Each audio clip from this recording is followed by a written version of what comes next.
Breaking news! An unexpected twist has just hit the Ravens preseason, and it's got fans whispering and analysts scrambling for answers. One of the most promising pieces of Baltimore's offense is suddenly a question mark, and it's not Lamar, it's not Derrick Henry, and it's not Zay Flowers. Just when we thought this offense was ready to explode, a single update flipped the narrative. Could this small injury become a big problem? Or is it a blessing in disguise that might reshape the team's entire strategy? But before we move on, make sure you hit that like button if you're a true Ravens fan. It's always amazing to see fans of all ages supporting this team. And if you feel like it, comment, "Go Ravens!" Right now, we want to see that purple pride in the comment section. Now let's dive straight into it. The situation surrounding Isaiah Likely's injury has stirred concerns about the Ravens' offensive versatility. According to the latest from John Harbaugh, Likely is expected to be out for a few weeks, but there's still uncertainty about the exact timeline. Despite the unease, the organization seems to be holding steady. They're not expected to pursue a trade or sign a replacement tight end,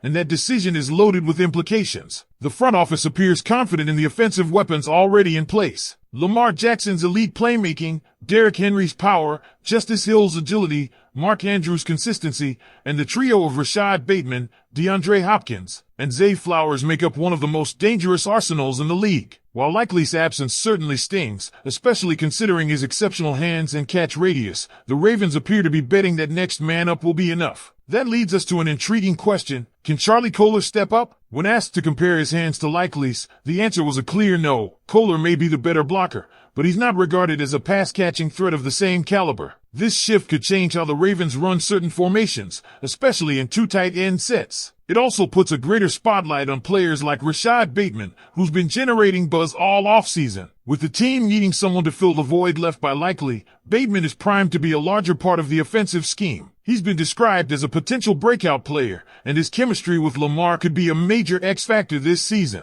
Still, it's Zay Flowers who's drawing the most attention. Coming off a 1,000-yard campaign, expectations are soaring for the dynamic receiver. The prediction? Close to 1,200 yards in 2025. He's looking faster, stronger, and more confident than ever, a lethal combination for opposing secondaries. With defenses potentially shifting focus towards stopping the run, Zay may find even more space to operate. He's being touted as the team's top offensive performer, outside of Lamar Jackson himself. If that prediction holds true, the Ravens may not just survive the loss of Likely, they could thrive. On the defensive side of the ball, Kyle Hamilton remains the centerpiece. He's being hailed as the most underrated player in the NFL and arguably the best safety in the league. Hamilton's versatility gives defensive coordinator Zach Orr unmatched flexibility, allowing him to disguise coverages, shut down mismatches, and support the run game. Honorable mention goes to rookie cornerback Nate Wiggins, who could find himself thrust into a larger role faster than expected depending on injuries and matchups. Speaking of the secondary, fans have floated the idea of signing free agent Asante Samuel Jr., but with Jaire Alexander locked in and promising depth behind him, including TJ Tampa and Shane Auzier, the likelihood of adding another cornerback seems slim. If any move is made in the secondary,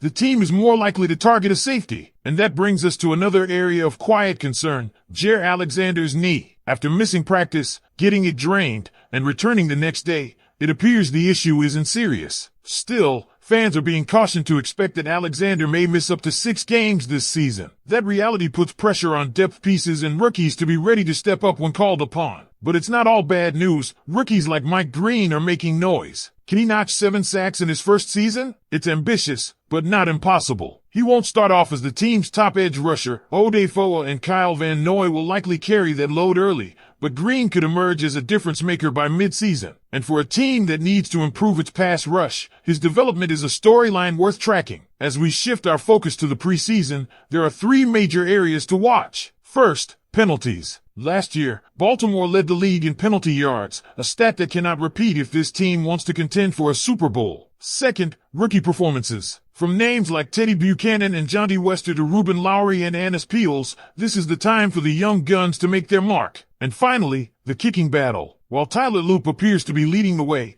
it's been a back-and-forth contest, and every preseason snap will count. So with everything on the table, injuries, breakout candidates, position battles, and sky-high expectations, we've got one burning question left hanging in the air. because what comes next could define just how dangerous this Ravens offense really is in 2025. While Isaiah Likely's absence opens the door for others, it also forces a shift in offensive dynamics that could either expose weaknesses or unveil hidden strengths. One thing's for sure, John Harbaugh isn't panicking. His mantra? We like our guys. It's something he said time and time again throughout his tenure, and it echoes even louder this preseason. That unwavering confidence has fans split. Is it justified? Or is it blind loyalty to a depth chart that still has a few question marks? The spotlight now intensifies on Charlie Kolar, not to replace Likely's skill set, but to hold his own as a complementary tight end alongside Mark Andrews. Kolar's known more for his blocking than his receiving, which might hint at a subtle shift toward a heavier ground game. That's not necessarily a bad thing when you have Derrick Henry in your backfield. If the Ravens can dominate time of possession and grind defenses down with physicality, they could control games even without Likely's explosive presence. But here's where things get more layered. In weeks where the Ravens face teams with elite secondaries or shutdown corners, they'll need every route runner and pass catcher firing on all cylinders. That means DeAndre Hopkins, while still a reliable veteran, needs to show he can consistently win one-on-ones again. And for Rashad Bateman, this is a proving ground season. All the offseason praise won't matter if he can't deliver in the regular season. He's got the tools, the route running ability, and the quarterback chemistry. But does he have the consistency? This could be his moment to shine. Meanwhile, Zay Flowers continues to generate momentum not just as a breakout star, but as a game changer. He's got the potential to be a top 10 receiver this year if he maintains the trajectory we've seen. That's not hyperbole, it's a legitimate projection based on how he looks in camp. He's playing faster, smarter, and more fearless. And if defenses start bracketing Andrews or loading the box to contain Henry, Flowers could be in for several explosive plays downfield. Defensively, Kyle Hamilton is already the leader in the secondary. He's stepping into a hybrid role that few in the league are even capable of handling. What makes Hamilton so dangerous isn't just his range, it's his instincts. He reads plays before they happen,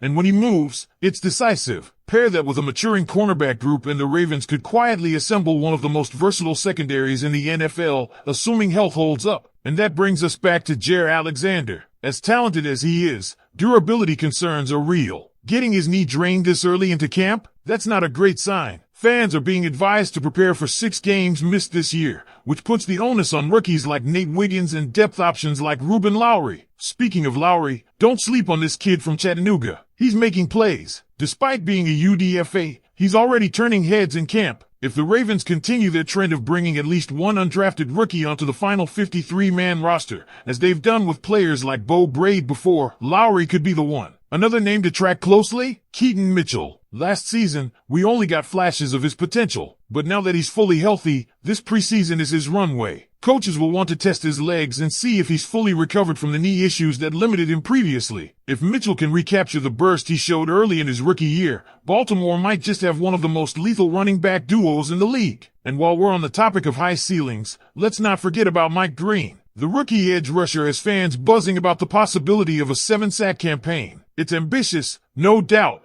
but what makes it believable is the context. Green doesn't need to carry the load from day one. With Odefoa and Kyle Van Noy absorbing the top assignments early on, Green can rotate in and attack mismatches. If he develops the way some insiders are projecting, this pass rush might end up being even deeper than expected. Looking ahead, all eyes are on the preseason as a proving ground. The penalties that plagued the Ravens last year must be cleaned up. The team was the most penalized unit in the NFL, a stat that quite literally cost them games. It's not just about discipline, it's about execution. If the Ravens want to take that final step from playoff contender to Super Bowl